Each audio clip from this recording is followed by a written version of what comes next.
This is One on One.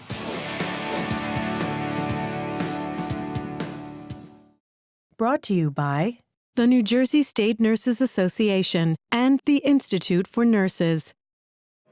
Steve Adubato, more importantly, we are at the 2016 PGA Championship at beautiful Baltusrol Golf Club in Springfield, New Jersey. It is my honor to introduce one of the hottest pros on the PGA Tour. You like that?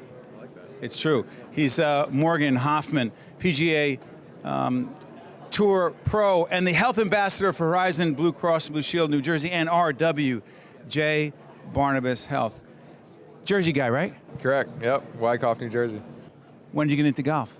Pretty young. In diapers, started off with a little, Fisher Price set, and first tournament was when I was 8 years old. So, this term, ambassador, you're ambassador to RWJBarnabas Health and Horizon. We're actually in a very crowded, air-conditioned, I'll say that here in getting into August, late July in New Jersey. It is hot, but we're in the Horizon and RWJBarnabas booth here, if you will. Your connection to these organizations and in a program called Healthy Steps New Jersey. Yeah, Healthy Steps New Jersey is really cool. I've been doing it for, 2.5 years now. We started at the Barclays a couple years ago with a little pedometer, and we raised some money, and every step I took throughout the week. And through that, we kind of built a relationship and a nice partnership with Barnabas and Horizon Blue Cross Blue Shield, and it's really special to be a part of it because I'm so into health and fitness.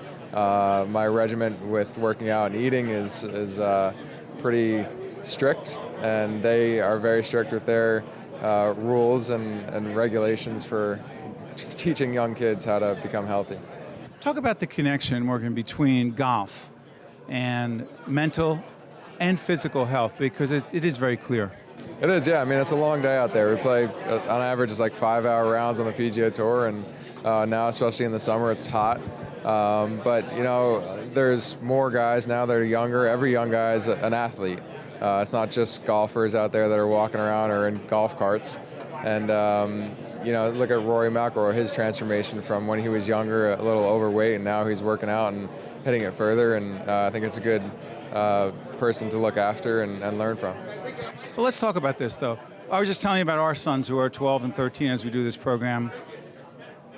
Is it tough to get kids into golf? And if you do want to get them into golf because of the benefits, what are the best ways to do it? Because 18 holes can be tough. What are some of the best ways to get them into golf?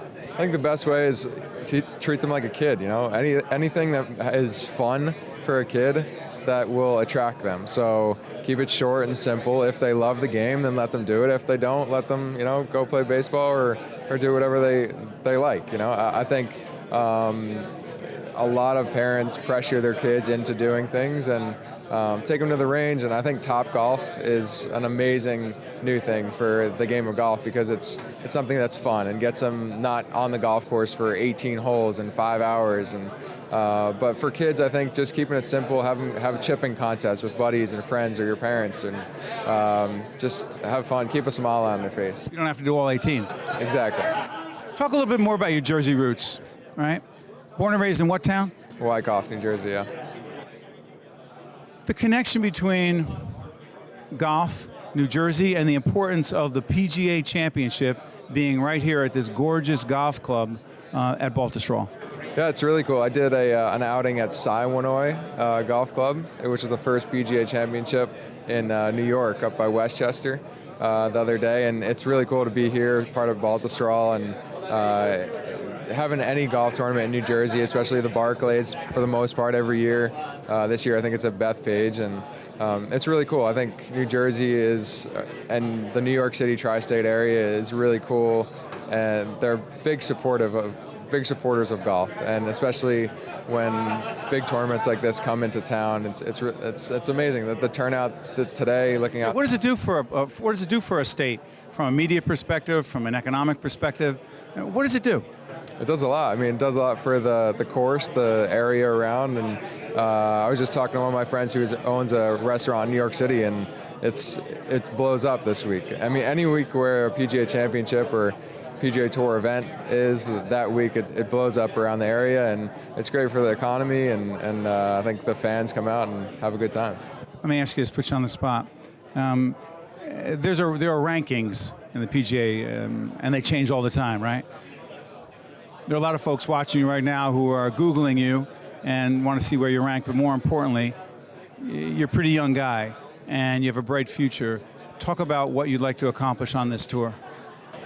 I mean, I've had dreams as winning majors as a kid, you know, like having putting contests with my dad and 5-footers saying, all right, I want this to win the Masters. And I got lucky enough to play the Masters last year, and it was a first taste, and it was amazing. It was the greatest experience of my life, and I can't wait. At Augusta. At Augusta, yeah. I can't wait to get back, and that course suits me well, and yeah, I'd love to win a major one day, and my dream's always been to be #1 in the world, so I'm working towards that. Real quick, you played Augusta. Shake hands with Jack Nicklaus? Yeah, he's a friend of mine, actually. I can say that now. I'm a member at the Bears Club in Jupiter, which is his course. So He's the Golden Bear. That's correct. You got to talk real quick. You got to tell us what's he really like. He's awesome. Really, really nice. So before I played in the Masters, we were in the gym together, actually, which is... You were in the gym together with Jack Nicklaus? Yeah, he's up there a bunch. He's getting work done from a PT, and he comes out and spends time with all the guys and on the range. And I think there's 25 PGA Tour pros at that course now in Jupiter. And he's great. He gave me advice, you know, on certain greens at Augusta, and taking advice from Jack Nicklaus about anything is pretty cool. Speaking about advice, I got to do the last question for Morgan. Well, finally, I have a leadership question for him, but I want to get this out of the way. Barry Ostrowski is here from RWJBarnabas Health, the CEO, and Bob Marino, the leader over at Horizon. Both of them play golf. They're not going to get on the PGA Tour anytime soon. I saw you talking to both of them. The Golden Bear, if you will, Jack Nicklaus, gave you some advice. Did you give those guys any advice? I saw you talking to them. They weren't really asking about their golf games. They were kind of bragging on how not great they are. They were being honest. Yeah, they were being honest. They were giving each other kind of a hard time and about their games, but it was pretty funny. They looked like they had a good little game every weekend that they play against each other. So, but yeah, my advice to any amateurs is just work on your short game, and putting, I think, is really important. That's what we should do. Me, Marino, Ostrowski, and all these guys who play on the weekends.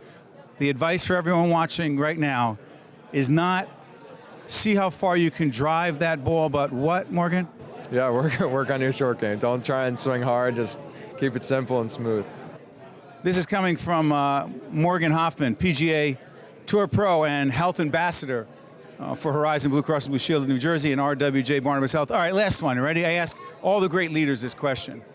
I'm fascinated by leadership. The #1 leadership lesson you've learned in your few years on this earth, but in some very tough challenges. The #1 leadership challenge, excuse me, the #1 leadership lesson you learned so far on the tour is?